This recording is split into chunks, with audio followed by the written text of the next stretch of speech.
أعوذ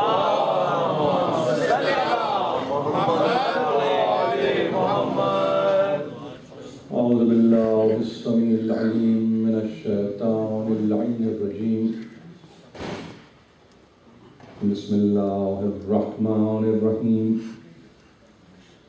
الحمد لله الذي هدانا لهذا وما كنا لنهتدي لولا أن هدانا الله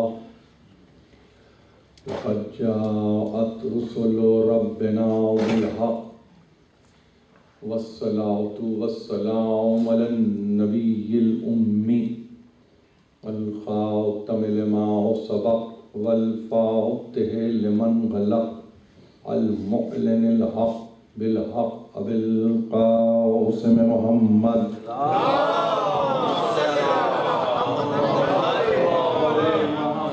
أهل بيته الطيبين الطاهرين المعصومين المظلومين الذين أذهب الله عنهم الرجس وطهرهم تطهيرا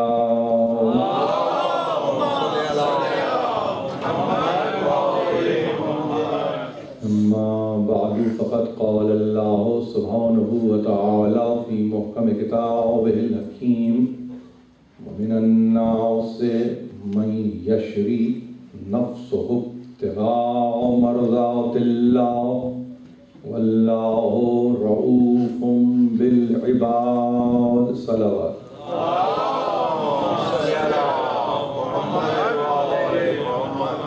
عزیزان محترم، ہم بسلسلہ ایصال ثواب سید اظہار حسین کاظمی کے لیے یہاں پر جمع ہیں، اور میرے لیے اگر میں یہ کہوں کہ یہ کسی ایک گھر کے تعلق سے تعزیت و تسلیت کی منزل نہیں ہے، بلکہ چونکہ ابلاغ و تبلیغ کے شعبے سے تعلق رہا ہے، یہ ایک قومی نہ صرف یہ کہ نقصان، بلکہ اسے اس انداز سے اگر یہ کہوں کہ ہر ایک اپنے مقام پر یہ محسوس کرے کہ اس نے ایک گوہر بے بہا کو گنوا دیا۔ یہ انتہائی ذاتی جذبات ہیں جن کو آپ کی خدمت میں پیش کر رہا ہوں۔ یوں تو خانوادے سے تعزیت کی جاتی ہے، لیکن جہاں انسان اپنے آپ کو بلند کر لے اور اس قابل بنا لے کہ وہ نہ صرف یہ کہ یگانہ روزگار ہو جائے، بلکہ اپنے شعبے میں نابغہ بھی ہو۔ ہم ایک مختصر سی نشست کے لیے یہاں جمع ہیں، اور ظاہر ہے کہ کما حق ہو تو نہ حق ادا کیا جا سکتا ہے اور نہ ہی اس کا دعویٰ کیا جا سکتا ہے۔ اہم ترین بات یہ ہے کہ ایصال ثواب کی نشستوں میں ہم عادتاً گزرنے والے کا تذکرہ نہیں کرتے۔ اس کی بنیادی وجہ ہے، اور وہ بنیادی وجہ سمجھنے سے تعلق رکھتی ہے۔ فانی کا تذکرہ کتنا کیا جائے کہ وہ باقی رہ جائے، کس حد تک اور کیسا تذکرہ کیا جائے کہ اس کی بقا کا سامان ہو جائے۔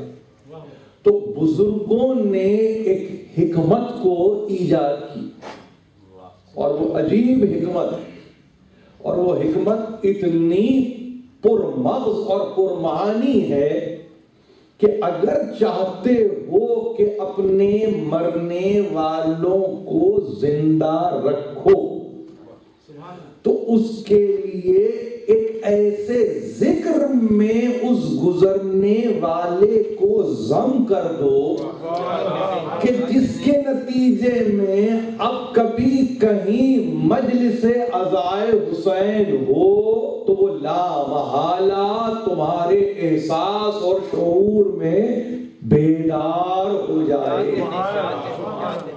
ظاہر ہے کہ یہ اپنا ہی مجمع ہے اور نہیں معلوم آپ نے کتنی مجالس ایصال ثواب میں شرکت کی، مگر میں اپنے موقف کو پیش کر رہا ہوں۔ یہ پہلی مرتبہ میں اس مرکز علمی میں جو موسوم ہے امام علی ابن ابی طالب علیہ السلام،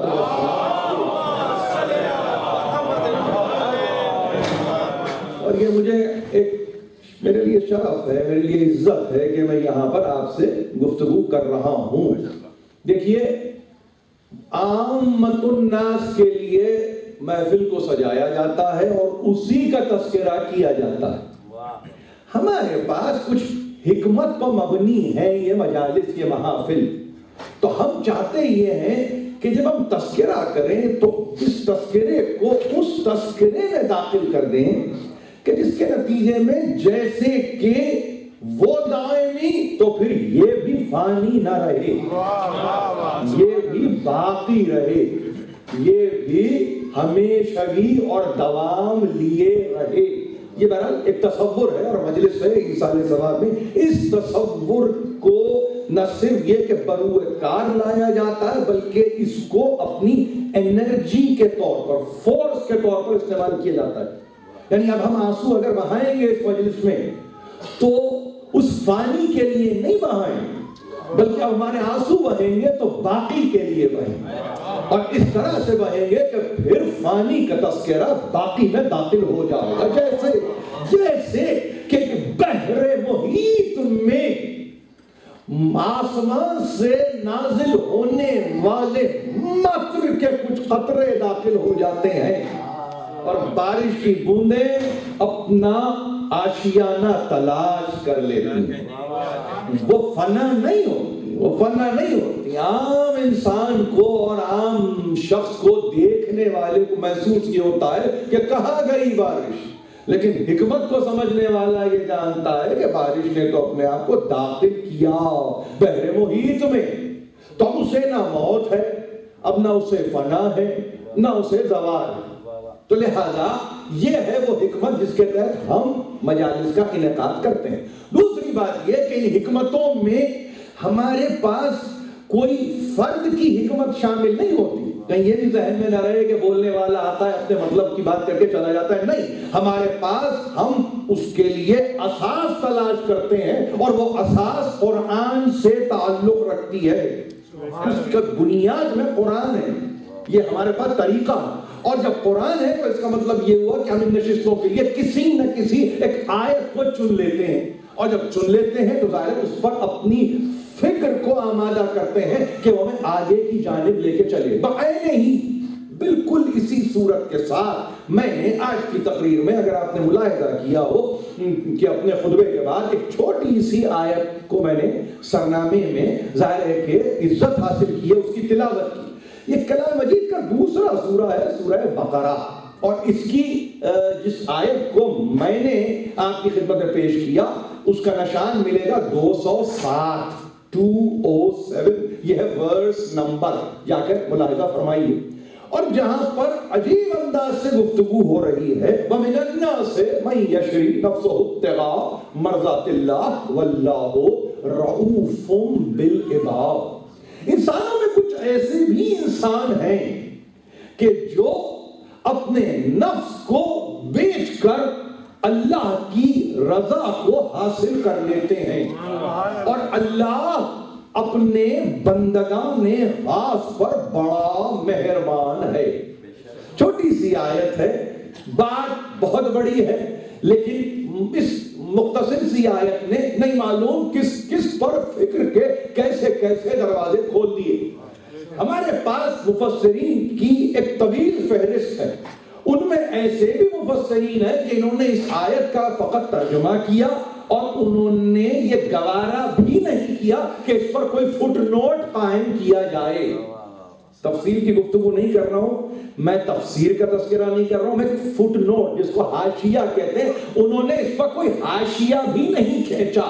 نام اگر لوں تو صاحب تفہیم قرآن سید ابو العلا مودودی. یہاں عقیدے پر گفتگو نہیں ہے، یہاں عقیدے پر گفتگو نہیں ہے. نام اس لیے نہیں لے رہا ہوں کہ وہ میرے ہم عقیدہ نہیں ہے، نام اس لیے لے رہا ہوں کہ اتنا بڑا مفسر اپنے عہد کا اور اردو زبان میں ظاہر کہ قرآن کا ترجمہ اور تفسیر کرنے والا، کہ جس کے ترجمے اور تفسیر کو آج بھی پڑھا جاتا ہے، جب اس آیت پہ پہنچے تو اس آیت میں نام لینا گوارا نہیں کیا. ایسا نہیں تھا کہ ان کے تھاٹ پروسیس میں شان نزول کی کوئی اہمیت نہیں ہے، ایسا نہیں تھا کہ ان کے تھاٹ پروسیس میں مصادیق قرآن کے کوئی معنی نہیں ہے، ایسا نہیں ہے کہ ان کے تھاٹ پروسیس میں کسی شخص کی کبھی کوئی اہمیت نہیں رہی ہے، مگر نہیں معلوم کس بوجھ کے نتیجے میں، کس کینے کے نتیجے میں وہ کون سا فساد فی النفس واقع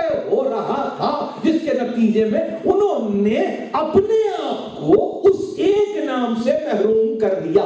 میں نے کیا کہا؟ اپنے آپ کو محروم کیا، اس کو محروم نہیں کیا فضیلت سے، اپنے آپ کو محروم کر دیا. یعنی یہ وہ نام تھا کہ اگر لے لیتے تو اپنے ہی فضائل بیان کیے جاتے، مگر عجیب انداز انہوں نے اختیار کیا اور انہوں نے نام لینا گوارا نہیں کیا. مجھے گلا نہیں ہے، اس سے کم از کم انسان تو پہچانا گیا، آپ سمجھ رہے ہیں؟ اس سے کم از کم انسان تو جانا گیا کہ کس کیلیبر کا انسان ہے، کہ فی الواقع جس کے یہ فضائل ہیں انہی کا تذکرہ نہیں کر رہا ہے. تو ٹھیک ہے، انسانوں میں ایسے بھی تو ہوتے ہیں. وَمِنَ النَّاسِ کی ترکیب بتا رہی ہے نا کہ جو اپنے نفس کو بیچ دیتے ہیں اور اللہ کی مرضی کو خریدتے ہیں، وہ بہت سے نہیں ہوتے، وہ بہت تھوڑے ہی ہوتے.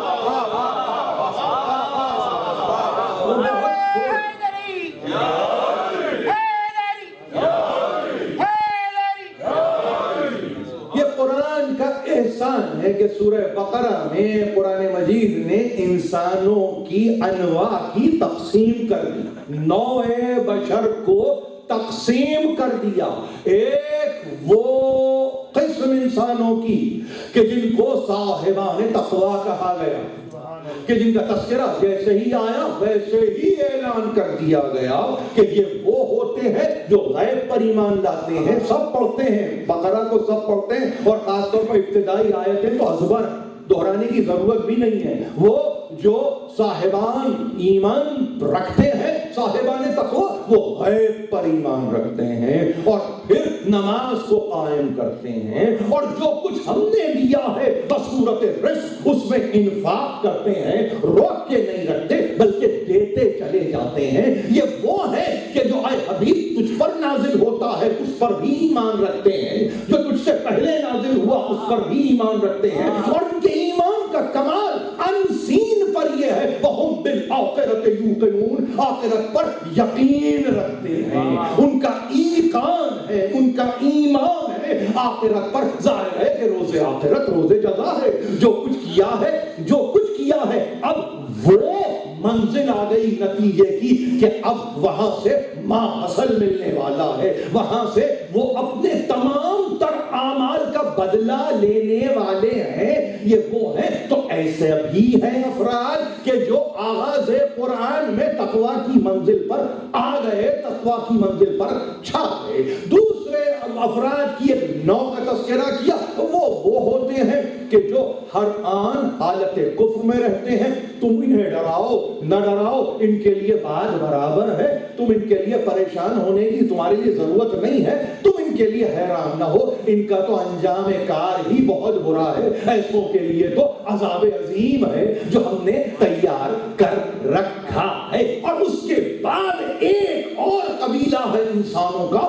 کہ جب ان پر نظر دوڑاؤ تو ان کی کیفیت یہ کہ کہتے تو ہیں کہ ہم اللہ پر ایمان لائے اور روز آخرت پر ایمان لائے، مگر ہرگز یہ مومن نہیں ہے. فقط اللہ پر ایمان رکھنا اور روز آخرت پر ایمان رکھنا اس بات کی دلیل نہیں ہوتی کہ وہ صاحب ایمان ہے. اس کے تقاضے کچھ اور ہیں، اس کی شرائط کچھ اور ہیں، اس کے پری ریکویزٹس کچھ اور ہیں، اس کی کنڈیشنز کچھ اور ہیں، ان کو آگے بڑھنا ہوگا، یہ اس پر رک نہیں سکتے، یہ تمہیں دھوکہ نہیں دے سکتے اور تمہیں دھوکہ دیں گے، اور ایمان والوں کو یہ کیا دھوکہ دیں گے، یہ کیا دھوکہ دے سکتے ہیں؟ حقیقت میں تو یہ اپنے نفس کو دھوکے میں رکھے ہوئے ہیں، ان کا نفس خود دھوکہ کھا رہا ہے۔ حقیقت میں بات کچھ اور ہے، ایک مرض ہے جو اس کے حوالے ان کو کر دیا گیا ہے، اور یہ مرض ایسا مرض نہیں ہے کہ جو رکا رہے، یہ بڑھنے والا مرض ہے، یہ مرض بڑھتا رہے گا، یہ اس مرض میں آگے تک ان کو جانا ہے۔ یعنی یہ کہ یہ مرض کیا کیسا مرض ہے، اس میں مرض کی نوعیت اور تشخیص علماء اسلام نے یہ کہہ کر کہ یہ مرض مہلت کا مرض ہے، کہ تمہیں مہلت اتنی دی جائے کہ تم اپنے گناہوں میں اضافہ کرتے چلے جاؤ، یہ وہ مرض ہے جو بڑھتا چلا جاتا ہے۔ اس کو ظاہر ہے کہ قرآن مجید نے دل کا مرض کہا ہے۔ اگر دل سائیکل نہیں، دل شفاف نہیں، دل چمکتے ہوئے آئینے کی طرح نہیں، دل پر کسی کی تجلی نہیں، تو پھر ایسا دل کسی کام کا نہیں، اور جب دل کسی کام کا نہیں تو پھر وہ مریض دل ہوتا ہے، وہ قلب مرض رکھنے والا ہوتا ہے۔ تو اس کی کیفیت یہ ہوتی ہے کہ پھر اب ہم اس کے تعلق سے گفتگو نہیں کریں گے، یہ مرض ہے کہ بڑھتا چلا جائے گا۔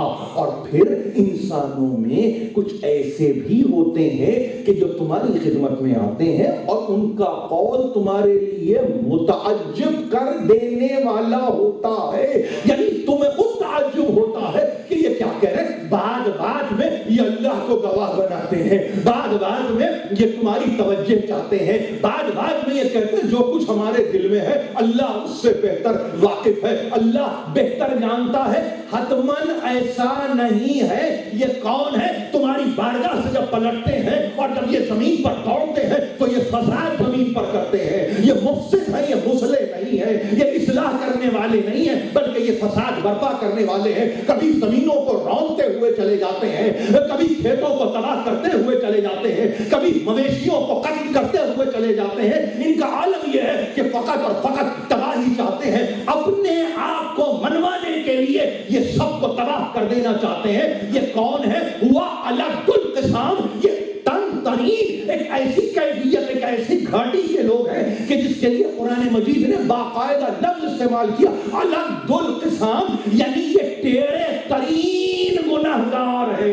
یہ کون ہے؟ یہ سیدھے ہونے والے نہیں، ان کے اندر جذبہ مقاسمت بھی ہے، ان کے اندر جذبہ بغاوت بھی ہے، ان میں جذبہ بغض بھی ہے، ان میں جذبہ کینہ بھی ہے۔ یہ نفرت کرتے ہیں اور چاہتے ہیں کہ اپنی نفرت کو اس انداز سے اختیار کریں جس کے نتیجے میں جس کے پاس فضائل نفسی ہیں وہ ختم ہو جائے، مگر کسی کی نفرت اور کسی کے حسد سے نہ فضائل میں کمی آتی ہے نہ قصائل میں کمی آتی ہے۔ حسد کرتے چلے جاؤ، فضائل بڑھتے چلے جائیں گے، جلتے رہو، قصائل بڑھتے چلے جائیں گے، یہ کم ہونے والے نہیں ہیں۔ اب ہم بتاتے ہیں یہ جلے یا جل کے مر جائے۔ وَمِنَ النَّاسِ مَن يَشْرِي نَفْسَهُ ابْتِغَاءَ مَرْضَاتِ اللَّهِ۔ انسانوں میں ایک ایسا بھی انسان ہے کہ جب ایک مرتبہ بیع و شراء کی منزل آئے، تجارت کی منزل آئے، جب وہ خرید و فروخت کی منزل پر آتا ہے تو وہ کسی کو نہیں دیتا، بلکہ لو چونکہ اللہ سے لگی ہوئی ہے تو اپنے آپ کو بے اختیار اپنے معبود کے ہاتھوں فروخت کرتا ہے اور اس کی رضا کو اپنے پاس لا کر اس کی مرضی کا نمائندہ بن جاتا ہے۔ وہ کوئی اور نہیں ہے کائنات میں اولین سے آخرین تک، فقط اور فقط حلال مشکلات، مولا کائنات، اسد اللہ الغالب، علی ابن ابی طالب۔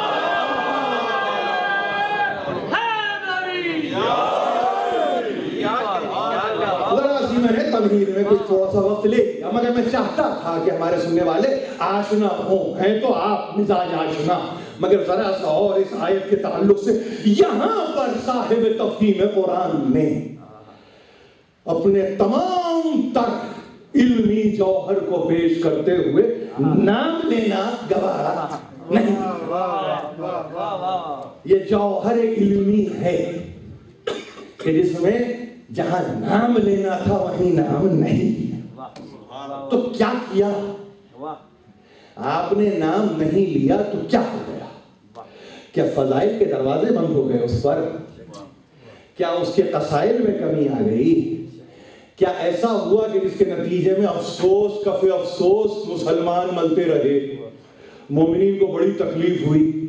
آپ اردو زبان میں ترجمہ اور تفسیر کرتے ہوئے چھپائیں گے تو آپ سمجھ رہے ہیں کہ قرآن بھی چھپا ہے. ایسے تو نہیں. قیامت تک قرآن کے پڑھنے والے آئیں گے, قیامت تک, اور نفرین بھیجیں گے, لعنت بھیجیں گے ان پر کہ جو دارائے فضل تھا, جو دارائے حکمت تھا, اس کو مخفی کر کے, اس کو چھپا کے کیا مل گیا؟ کیا مل گیا؟ ابو اسحاق ثعلبی آنے واحد کے لیے نہیں رکے اور کہا کہ موقع کوئی اور تھا ہی نہیں, شب ہجرت کی منزل ہے. ابو اسحاق ثعلبی احیاء العلوم لکھنے والے غزالی آنے واحد کے لیے نہیں رکے اور کہا کہ اس سے مراد کوئی اور ہے ہی نہیں, کوئی ہے ہی نہیں. یعنی اوکیزن بھی معین ہے, ہستی بھی معین ہے. وہ اوکیزن کیا ہے؟ شب ہجرت. ہستی کون ہے؟ علی ابن ابی طالب. اور کیفیت کیا ہے کہ جاتا ہوا رسول جب امانتوں کو حوالے کرتا ہے تو کوئی اور لفظ نہیں ہے مرزائے مہدی پویا کے پاس سوائے اس کے کہ یہ لکھیں کہ علی ایگزیکیوٹر ہے ول آف دا محمد کا. امین کی تعریف یہ ہے کہ اگر امانت اس کے سپرد کی جائے تو پھر وہ کسی اور کو ٹرانسفر نہیں کرتا. یعنی یاد رکھیں گے, امین کی تعریف یہ ہے آپ کے حوالے کچھ کیا جائے تو آپ ایسا نہیں کہ آپ کسی اور کو منتقل کر دیں اور کہیں اس سے لے لو, ایسا نہیں ہوتا. لیکن یہاں وہ کوئی اور ہے بھی تو نہیں, ایگزیکیوٹر ہے ول کا, رسول کے ول کا ایگزیکیوٹر. یہ رسول کی ول اگر خواہش ہے تو اس کا ایگزیکیوٹر, اگر وصیت ہے تو اس کا ایگزیکیوٹر, جو چاہے لے لیجیے. مطلب اس کا انگریزی زبان میں اگر یہ لفظ ول آتا ہے تو دو صورتوں میں استعمال ہوتا ہے, یا وصیت ہے یا خواہش ہے, جو چاہے کہیے. تو اس کا مطلب یہ ہے کہ جو رسول کی تمناؤں کا مرکز ہو اس کو اگر امت فراموش کر دے. تو ابو اسحاق ثعلبی نے کہا کہ یہ وہ ہستی ہے کہ جب سرکار رسالت مآب جا رہے تھے تو جاتے جاتے ایک بستر کی طرف اشارہ کیا اور اشارہ کرتے ہوئے کہا کہ علی آج کی شب تو یہاں گزارنا ہوگا. تو پلٹ کے کچھ اور نہیں کہا سوا اس کے کہ کیا میرے اس بستر پہ سو جانے سے آپ کی جان بچ جائے گی. یعنی اس سے زیادہ سوال نہیں علی کا. میرا کیا ہوگا, گھر والوں کا کیا ہوگا, مقدرات کا کیا ہوگا, وہ جو پردے میں ہیں ان کا کیا ہوگا, کچھ نہیں. بے شک بجا ہے آپ کا حکم, مجھے یہی سونا ہے. اور یہ جو بستر آپ دکھا رہے ہیں اس کا تو میں عادی ہوں, بچپن سے آپ نے مجھے اپنے بستر پہ جگہ دی ہے. کون سا وقت ایسا رہا کہ جب میں اس بستر سے غیر مانوس رہا. یکنفنی الی فراجی نہج البلاغہ یضمنی الی صدرہی, اپنے سینے سے چمٹائے ہوئے رکھتے تھے, اپنے فراش پر مجھے جگہ دیا کرتے تھے. پڑھے تو نہج البلاغہ. تو بستر پہ سونا دنیا نے نہیں معلوم کیا کچھ لکھا, جیسے کہ پتہ نہیں کون سی جرأت کا مظاہرہ علی کو کرنا تھا. علی کی عادت ہے, یہ علی کی عادت ہے, خطرات مول لینا علی کی عادت ہے. اب اگر کسی کی عادت کو آپ جرأت کہیں, کسی کی عادت کو آپ شجاعت کہیں, آپ کہیں علی تو نہیں کہتا, آپ کہتے رہیے کہ بڑا شجاع, بڑا بہادر, دیکھیے جان پہ کھیل کے. اب یہ وہ لمح ہے کہ جو ہمارے مسلمان بھائی جب کتابیں لکھتے ہیں تو ذرا قوت کلام پیدا کرنے کے لیے لفظ ڈالتے ہیں تاکہ ان کی امت بیدار ہو. آپ سمجھ رہے ہیں, یہ لفظ ڈال کے ان کو بیدار کرنا مقصود ہے. ہم ہمیشہ کے ازل کے سب بیدار ہیں, ہمیں بیدار کرنے کی ضرورت نہیں, ہم تو خود بیدار ہیں. فکری طور پر ہم کوئی معارف علی بتائے نہ کوئی فضائل علی. بھئی یہ ضرور معلوم ہے کہ جاتے ہوئے کہا کہ بس اس چادر کے نیچے سو جاؤ، لیٹ جاؤ. تو وہ کہا کہ میرے سونے سے لیٹنے سے آپ کی جان بچ جائے گی. کہا مطمئن رہو، مطمئن رہو. تو عجیب بات یہ ہے جہاں پہ تاریخ آ کے ایک مرتبہ حیران ہو جاتی ہے اور تعجب پر آمادہ ہو جاتی ہے، وہ یہ کہ کیا عالم ہوگا. ایک نہیں 40 قبائل عرب کا، یعنی ہر قبیلے کا ایک ایک نمائندہ، ایک کو مارنے کے لیے 40. یہ ایکویشن کو آپ یاد رکھیں گے ہر دور میں. یہ ایکویشن اس کو یاد رکھیں گے، اس مساوات کو آپ نہ بھولیں. یعنی آپ کو ختم کرنے کے لیے ایک ختم نہیں کرے گا، آپ کو نہ کر سکتا. یہ بتایا تو 40 اور پھر مل کے آئیں گے، اکیلے بھی نہیں. یہ اتحاد سمجھ رہے کہاں ہوگا اور کہاں ہو رہا ہے اور کہاں ہوتا رہے گا. وہ یاد رکھیے یہ مستقبل کی تاریخ ہے کہ جس کو آپ کو شب ہجرت میں تلاش کرنا ہوگا. یہ مستقبل کی تاریخ ہے، آنے والے کل کی تاریخ ہے جس کو شب ہجرت نے نقل کر دیا. 40 سب کے سب وہ جو کہ چادر کے نیچے ہے. خوف کا یہ عالم ہے کہ کوئی اس کے نزدیک نہیں جاتا. یعنی چادر کے نیچے مگر فاصلہ ہے کہ برقرار ہے کہ نہیں معلوم کب کیسے کہاں ایک مرتبہ باہر آ جائے. سب کے سب دور، سب کے سب دور. اب اگر کسی نے ہمت کی تو یہ دیکھیے ہمت کا بھی عالم ہے کہ اطمینان ہے کہ رسول ہی ہے چونکہ کملی انہی کی ہے. کملی دیکھ کر مطمئن ہونے والے. تو ظاہر ہے جو کملی دیکھ کے مطمئن ہو جائے تو اسے کیا اور دلچسپی ہوگی معاملات کے تعلق سے. مطمئن کہ ہاں نیچے تو رسول ہی ہیں. کسی نے ہمت کی اور ایک کونے کو ذرا سا ہٹانا چاہا تو خود امیر المومنین نے ایک مرتبہ چادر کے کونے کو ہٹایا اور ہٹا کر کہا کیا بات ہے. یعنی صرف یہ کہنا جس کے نتیجے میں 40 افراد جو مارنے پر تلے ہوئے ہیں، مارنے پر، بخشنے کے لیے نہیں آئے تھے، مارنے کے لیے آئے تھے. کہا کہ کہاں ہے محمد. کہا میرے حوالے کر کے جاتے تو میں بتاتا نا، چونکہ میرے حوالے نہیں کیا. مگر پوچھو اگر آ ہی گئے تو کیا بات ہے. کہا نہیں کوئی بات نہیں. یہ تاریخ پڑھو آپ کے ساتھ، اس میں اضافے کی گنجائش نہیں ہے، اس میں اضافے کی گنجائش نہیں ہے. عمر آپ کے سامنے ہے، بمشکل تمام 22 برس کا نوجوان ہے، 22 برس کا نوجوان ہے. ابھی کوئی غزوہ بھی نہیں ہوا، ابھی کوئی بدر پہ چلتا ہوا ہاتھ بھی نہیں دیکھا، ابھی احد میں آتی ہوئی تلوار کو نہیں دیکھا، ابھی خندق میں کسی کے سر کو کاٹتے ہوئے نہیں دیکھا، ابھی خیبر میں مرحب کو گرتے ہوئے نہیں دیکھا. مگر خوف علی کا اتنا ہے،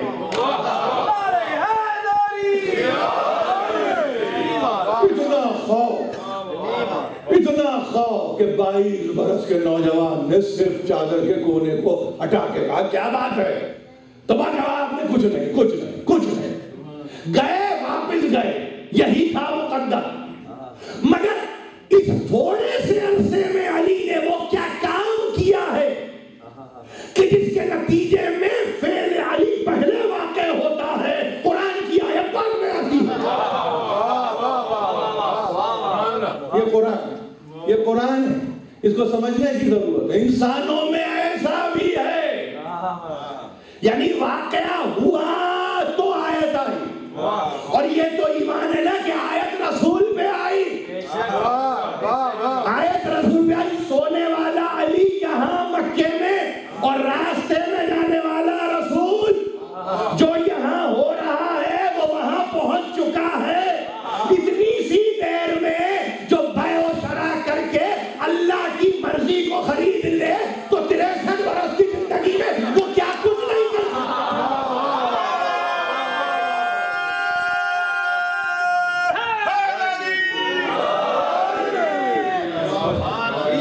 دیکھیے مسئلہ تفہیم کا ہے، لیکن جہاں صحیح تفہیم نہ ہو تو وہاں کیا کیا جائے.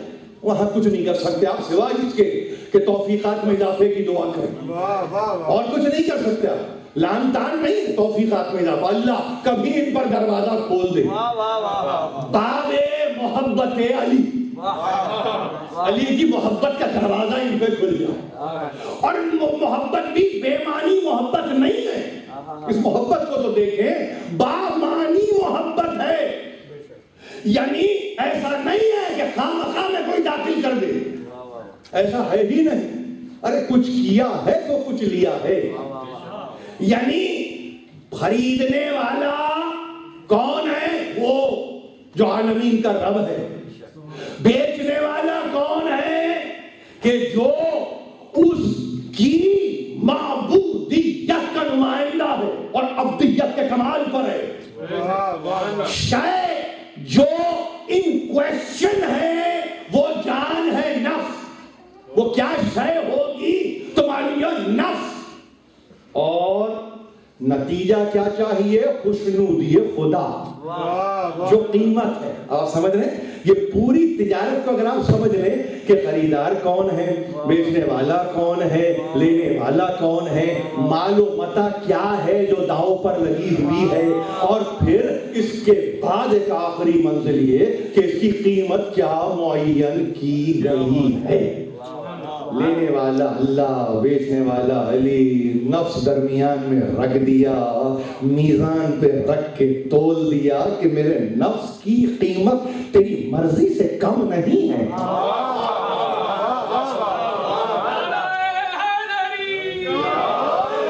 دیکھیے میں قرآن کی آیت کو پھر پڑھوں، وَمِنَ النَّاسِ مَن يَشْرِي نَفْسَهُ ابْتِغَاءَ مَرْضَاتِ اللَّهِ۔ یہ کمال امیر المومنین ہے کہ اپنے نفس کی قیمت کو خود معین کیا ہے۔ یہ ہرکس و ناکس کے بس کی بات نہیں ہے، یعنی اسی لیے ہم اپنی زندگی میں کہتے ہیں پہلے اپنے آپ کو پہچانو، اپنی کیپیسٹی کو جانو کہ تم کس قابل ہو۔ علی نے اپنی قابلیت بتائی اور کہا کہ میرا نفس کسی اور قیمت پہ بک ہی نہیں سکتا، میرے نفس کی قیمت اس سے کم ہو ہی نہیں سکتی۔ اب اگر میں بیچوں گا تو دیکھیے بیچنے والا ہے، اپنی قیمت کا تعین کر چکا ہے، مالک پوچھ رہا ہے تو کیا لے؟ خدائی میں کہا تیری مرضی لے لو۔ تو اب اگر مرضی لینے والا شب ہجرت مرضی لے چکا ہے تو اس کے بعد دنیا کسی کے لیے چاہے وہ رضی اللہ تعالیٰ عنہ ہو، وہ رضوان اللہ تعالیٰ علیہ، تو جب تک علی کی مرضی نہیں ہوگی نہ کوئی رضی اللہ ہے نہ کوئی رضوان اللہ۔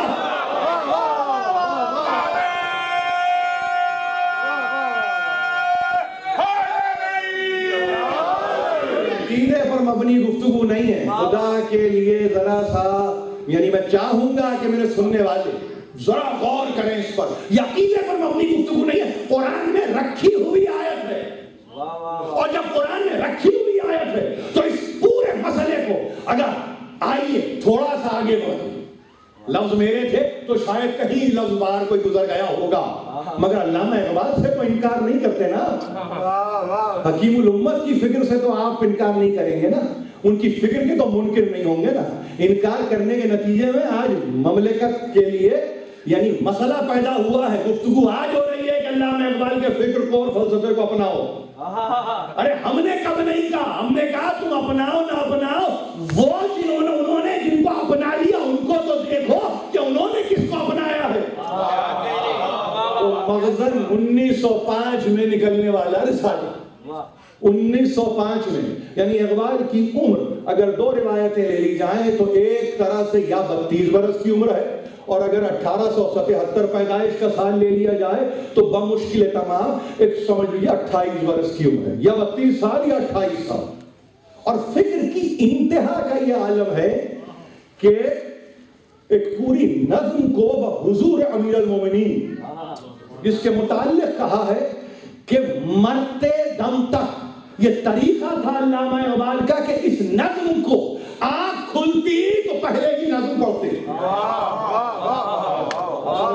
پہلے اس نظم کو پڑھتے، سرود رفتہ بعد آیت کے نہ آیت اس پر گفتگو نہیں نہیں کروں گا، وہ بہت آخر کی بات ہے، مگر جس دن مرے ہیں وہ 40 کا دن ہے، یاد رکھیے 40 کا دن ہے، 20 صفر کو دم نکلا، اس کی صبح جب طلوع ہوئی وہ آخری دن اقبال کی زندگی میں طریقہ تھا بے اختیار کا، اے محو ثنا تو زبان how, a Yusuf Karwan John how. Iqbal کیا کریں، فارسی زبان ہے مگر ذرا سی ہمت اگر آپ اپنے اندر پیدا کر لیں، امیر المومنین کی منقبت ہے، اور لفظ سے شروع کرتے وہ لفظ ہے آئے، یعنی اگر حمد کا سلیقہ آپ کو آتا ہو تو حمد اللہ کی ہوتی ہے، اس کے لیے ہے لفظ اے، اے بار الہ، اے خداوندہ، مگر علی بھی کسی سے کم تو نہیں ہے، اے محو ثنائے تو زبان ہاؤ، اے وہ کہ جس کی ثنا میں زبانیں ہیں کہ مسلسل رواں ہیں، اللہ اکبر، یعنی اللہ کے ہوتے ہوئے، پیدا کرنے والے کے ہوتے ہوئے اقبال کیا ہو گیا؟ یہ کیا عقیدہ ہے کہ اس عقیدے کا آپ مظاہرہ کر رہے ہیں؟ اب تو مرنے کا وقت آ گیا، اب تو دم نکلنے والا ہے، یہ کیا؟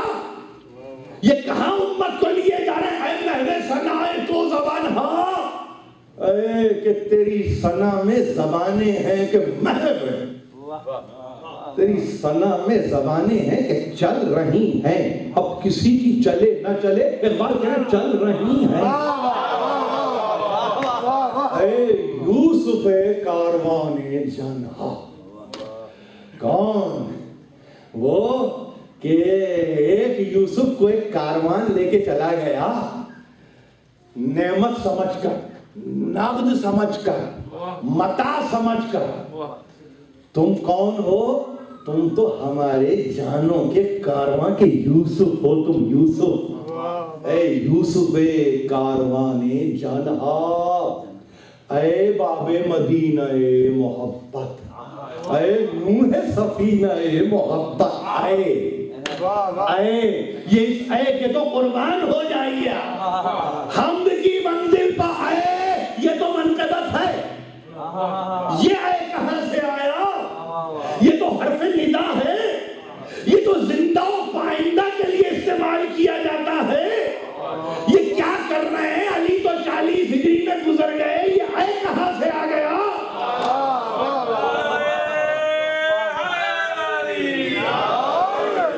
اے مدینہ محبت کے دروازے، علم کا تعلق محبت سے ہے، اے باب سفینہ محبت، اور وہ کہ جو سفینہ محبت کا دروازہ ہے وہ ہے کون؟ علی ہے، علی، اے ماہیے نقش باطل من، اے فاتح خیبر دل من۔ اقبال فرماتے ہیں سنو، یہ اے کی تکرار جو ہے نا اس لیے کر رہا ہوں کہ میرے دل میں بھی ایک بت خانہ تھا، اے ماہیے باطل من، میرے دل سے باطل کے خداؤں کو دور کرنے والے، مٹا دینے والا، کہ نقش پھر وہ ابھرتا نہیں، مٹا دینے والا، ماہی یعنی مٹا دینے والا، اے ماہی نقش باطل من، ایسا نہیں ہے میں بھی خطا کار، میں بھی گناہ گار، ظاہر سلسلہ برہمن ہے، سلسلہ پورا اوپر سے دیکھیے برہمن، مگر آتے آتے جب ایک مرتبہ کسی کے ہو گئے تو پھر باطل کے خداؤں کی پیروی نہیں ہوگی، ہونا اجداد میں۔ تو یہ ہمت دی ہے مسلمانوں کو کہ اگر اب بھی تم میں کوئی کمی کہیں اجداد سے آ رہی ہے تو اس کو دور کر دو، علی کے دروازے پہ آئے۔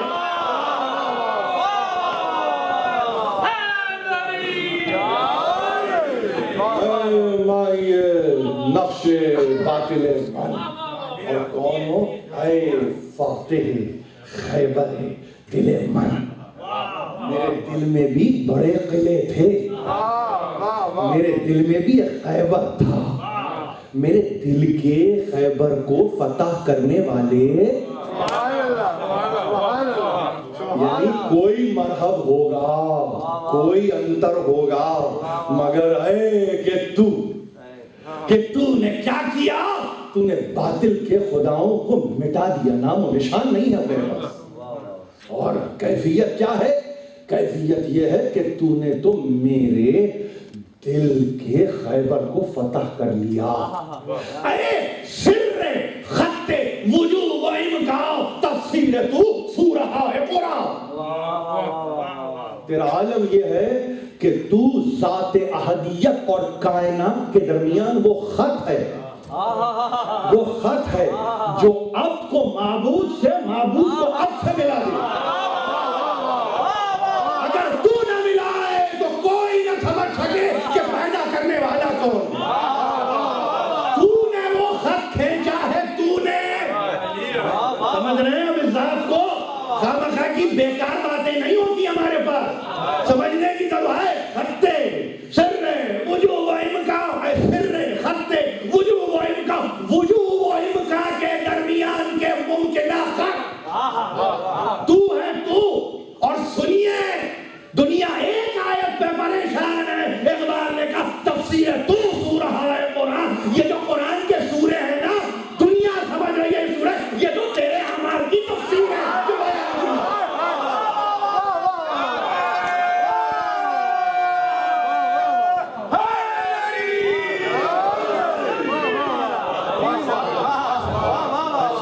تو سورہ قرآن، سنو، یہ قرآن کے جو سورے ہیں نا، دنیا کے لیے فلاں کی شان، فلاں کی شان، فلاں کے لیے مصداق ہو، یوں ہو، موبائل کہہ رہے ہیں ایسا کچھ نہیں، ایسا کچھ نہیں ہے۔ ذرا ہوش کے ناخن دو، سنو تو صحیح۔ پورا قصیدہ ہے قرآن اور تیرے بیان کی تو تفسیر کر رہا ہے، تیری تفسیر۔ یعنی تو اس منزل کمال پر ہے کہ تیری تفسیر کی ضرورت رہے گی۔ میرے جملوں کو غور سے سنیے، میرے جملوں کو غور سے سنیے۔ ہر دور میں تیری تفسیر کی ضرورت ہے۔ جب قرآن کھلتا چلا جائے گا تو وہ قرآن نہیں کھل رہا، تو کھلتا چلا جا رہا۔ تفسیر تو، تفسیر تو سورہ قرآن تیری تفسیر ہے۔ یہ قرآن جو ہے آتا تو کسی کے قلب پہ ہے، بے شک، مگر جب ایک مرتبہ پوری طرح سے یہ ذوق فشاں ہوتا ہے تو اس کی ذوق فشانی تیری ہستی میں دیکھ رہا ہوں۔ یہ تو ہے۔ ہاں، دنیا نہیں معلوم اس کلام کے بعد اقبالو کیا سمجھے گی۔ اقبال کو معلوم تھا، یہ بھی معلوم تھا۔ تھوڑا سا اختصار سے کام لے رہا ہوں، پڑھنے پاؤں تو پورا پڑھ سکتا ہوں مگر میں وقت پر نظر رکھ رہا ہوں۔ آج ہوش شدم مگر مہوشم، گوئی کے نصیری خاموشم۔ جتنی باتیں میں نے کی ہیں نا، کہیں یہ نہ سمجھنا کہ بے ہوشی میں کہہ رہا ہوں۔ ارے اس بے ہوشی میں اتنا ہوش ہے کہ دنیا مجھے نصیری کہتی ہے نا تو میں خاموش رہتا ہوں، منع نہیں کرتا۔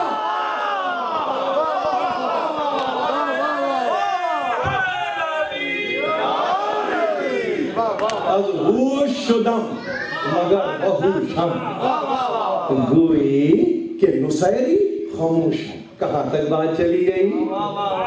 کہاں تک بات چلے گی؟ بچے اپنے لیے مسئلے کا حل ڈھونڈ لیں شعر میں۔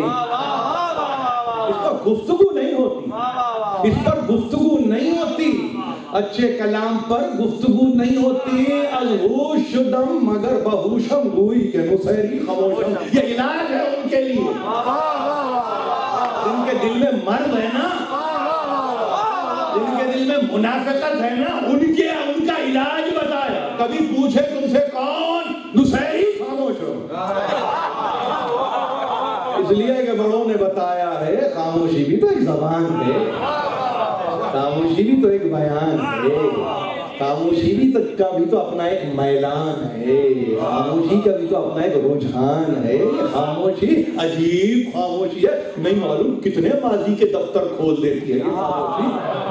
ایک مرتبہ کہا، بس یاد رکھو کہ میں اس منزل پر ہوں، اما چکنم میں تولا تندستو بے افتت زمینہ میں کیا کروں، یہ جو منہ پہ میرے لفظ زبان پر آ جاتے ہیں، کیا کروں، ایسی تولا کی شراب ہے،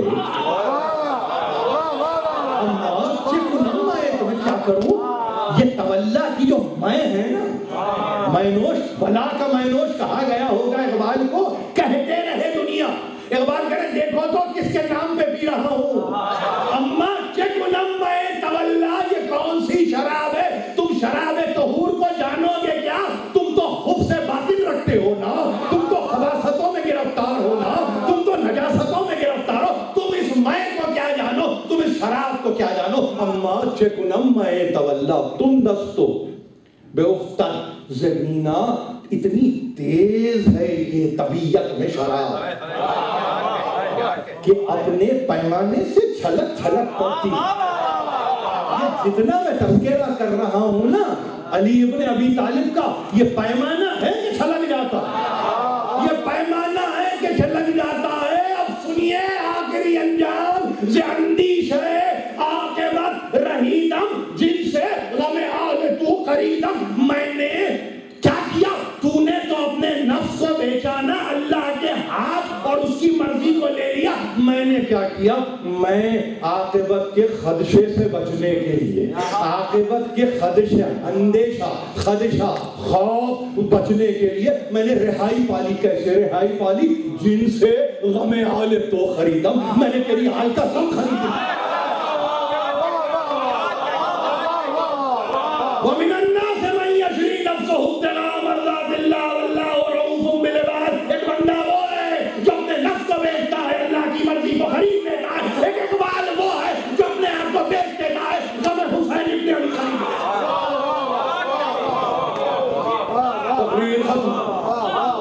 تقریر ختم ہو گئی، حسین کا غم خریدا اور حسین چلے، حسین چلے، اس طرح سے چلے کہ گھر میں ایک ایک سے رخصت ہونے لگے، بہن سے رخصت ہوئے، بچوں سے خدا حافظی کی، ایک مرتبہ آخری رخصت کے لیے آمادہ رہے ہوئے تھے، اور عالم یہ کہ ایک مرتبہ جاتے ہوئے زینب نے بازو کو تھام لیا کہ بھائی کہاں کا ارادہ ہے، کہاں جانا ہے، دور، اب تو دور جانا ہے، سفر دور کا سفر ہے، مگر بتاؤ کیا بات ہے، کہا اماں کی وصیت کو پورا کرنا ہے، کرتا پہنایا حسین ابن علی کو اور گلے کے بوسے لیے، یہ کہہ کر کہ جاتے ہوئے اماں نے دنیا سے جاتے ہوئے وصیت کی تھی کہ حسین رخصت آخر کے لیے آئے تو یہ کرتا پہنانا ظاہر ہے کہ اسباب شفاعت میں سبب شفاعت پیرہن حسین ابن علی ہے،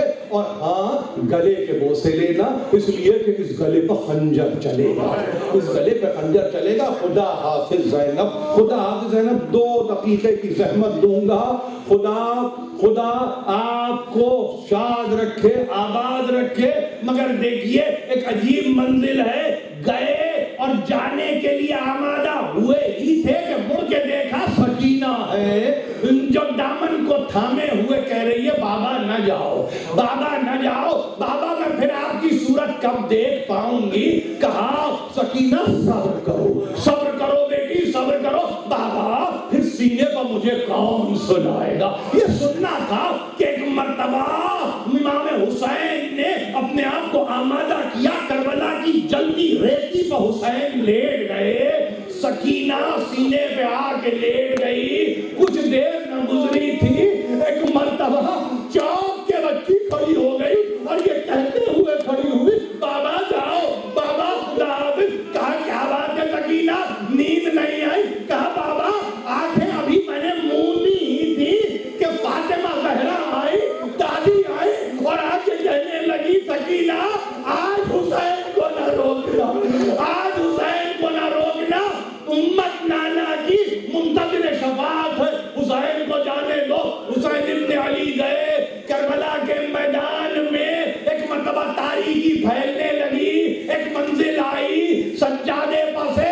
زین العابدین کو اٹھایا، دم خیمہ لا کے کھڑی ہوئی، پردے کو الٹا افق کربلا کی طرف دیکھا، کہا بیٹے تمہارے بابا نظر نہیں آتے، تمہارے بابا نظر نہیں آتے۔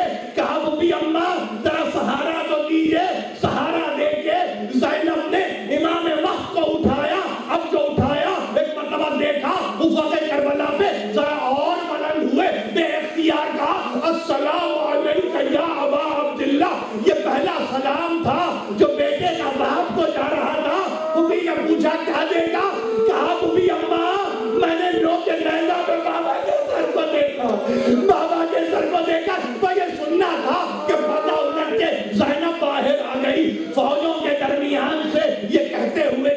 ارے ہٹو، نوازی کو راستہ دو، محمد کی بڑی نوازی کو راستہ دو، فاطمہ زہرا کی بڑی بیٹی کو راستہ دو۔ اب جو دیکھا تو دیکھا کہ ایک لاشا تڑپ رہا ہے، لاشے کے پاس آ کے ایک مرتبہ گھٹنوں کو کم کیا، بیٹھ گئی اور یہ کہنے لگی انتا کی، کیا تو میرا بھائی ہے؟ آواز آئی ہاں الیہ، آ جاؤ زینب ادھر آ جاؤ۔ لاش حسین پر پہنچی، وہ لاشا جس کا سر نہیں تھا، ایک مرتبہ لاشے کو اٹھایا، مدینہ محبت کی طرف رخ کیا اور کہا السلام علیکہ یا جدہ، نانا نوازی کا سلام ہو، حاضر حسین مرمل بالدماء مقطع الاعضاء مسلوب الامامت والرداء، یہ آپ ہی کا حسین ہے جو خاک و خون میں تڑپ رہا ہے، جس کے اعضاء کٹ چکے ہیں، جس کا امامہ اور ردا پھٹ چکے۔ الہی و سیدی و مولایا و ربی، پروردگار اس قلیل توسل کو ہم سے قبول فرما، ہم میں جو پریشان حال ہیں ان کی پریشانیوں کو دور کر، ہم میں جو بیمار ہیں ان کو شفاء کامل عطا کر، ہم میں جو بے روزگار ہیں ان کو روزی مہیا کر۔ پروردگار ہمیں کوئی غم نہ دے سوا غم آل محمد کے۔ ایک مرتبہ سورہ فاتحہ، 3 مرتبہ سورہ اخلاص اور 1 مرتبہ سورہ قدر پڑھیے، اور سید اظہار حسین کاظمی مرحوم کے لیے آپ اس تحفے کو ایصال کیجئے۔ بسم اللہ الرحمن الرحیم۔